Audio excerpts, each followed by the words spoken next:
I knew Natalie Wood long before she knew me. Let me explain. One day at Van Nuys High School in Los Angeles, me and some other guys, athletes, were in charge of admitting students into assembly. Now, I was kind of a punk in high school and completely unimpressed with celebrities and the movie business. But this one girl was late, and she runs up to me, and I won't let her in the auditorium. She begs, but I won't budge, and then she storms off. So my friend says, "Don't you know who that is?" And I said, "No, I had no idea." It was Natalie Wood, the movie star. Our lives would cross paths again many years later. Natalie Wood worked her way through the ranks in Hollywood, first as a child star. These are Austin's, and these are Chris and their mom. Wow, that's splendid!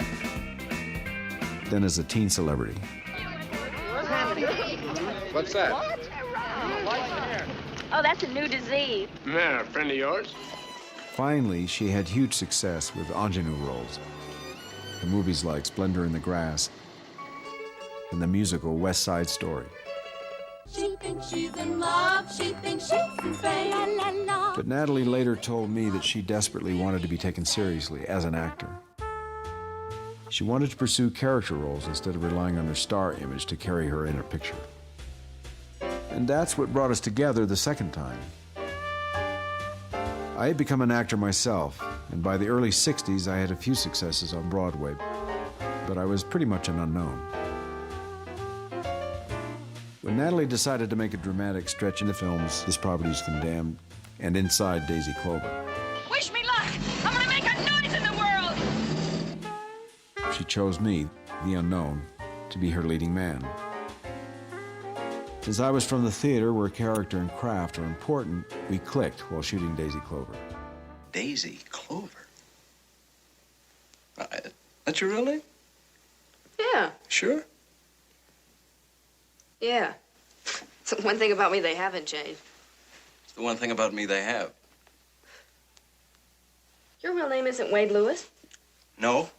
No, it isn't. It's Louis Wade. I like to improvise. Natalie didn't have much experience with that, but instead of behaving like some big movie star saying, "I can't do that," or "won't do that," Natalie went along with it. We were shooting the scene when our studio boss tells us he doesn't want us to get married. God knows your private life is no concern of mine, but Daisy's career is. Good business. Yes. Now, look here. If you hurt her work, and I won't allow that. On one take, during one of those totally improvised moments, I suddenly picked up Natalie and just dove right into the pool. My way of saying to the studio boss, we're gonna do what we want. It wasn't in the script, and I didn't know that Natalie was afraid of water. But she was courageous, and she hung in there with me. I had a wonderful time working with Natalie. Not only because of her innate talent, but she also loved to laugh and joke around on the set. And we teased each other a lot. Natalie had this mannerism when she acted where she would swish her head to one side and give a puzzled look. She adopted this as part of her screen trademark, I guess. So I would do it back to her, exaggerated. And there we'd be, two cocked heads looking at each other. That's good. I think it's wonderful when actors working together can find areas of connection, when they can touch the soul of that other person.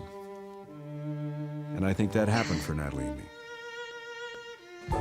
I'll always be thankful to Natalie for the things that she taught me. I could talk with her about the nonsense and the distortion of what it is to be a movie star. She said no matter how silly it may seem, fans do have this feeling about you that you have to respect, but never let it overwhelm you.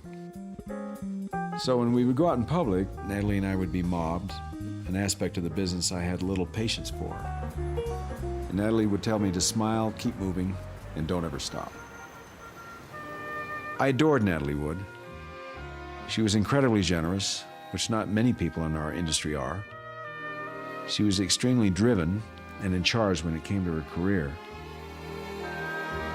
Yet Natalie had a vulnerability about her. I guess a part of her that longed to be taken care of. She didn't have a husband or a family when I first worked with her, and I think it was hard for her to be alone.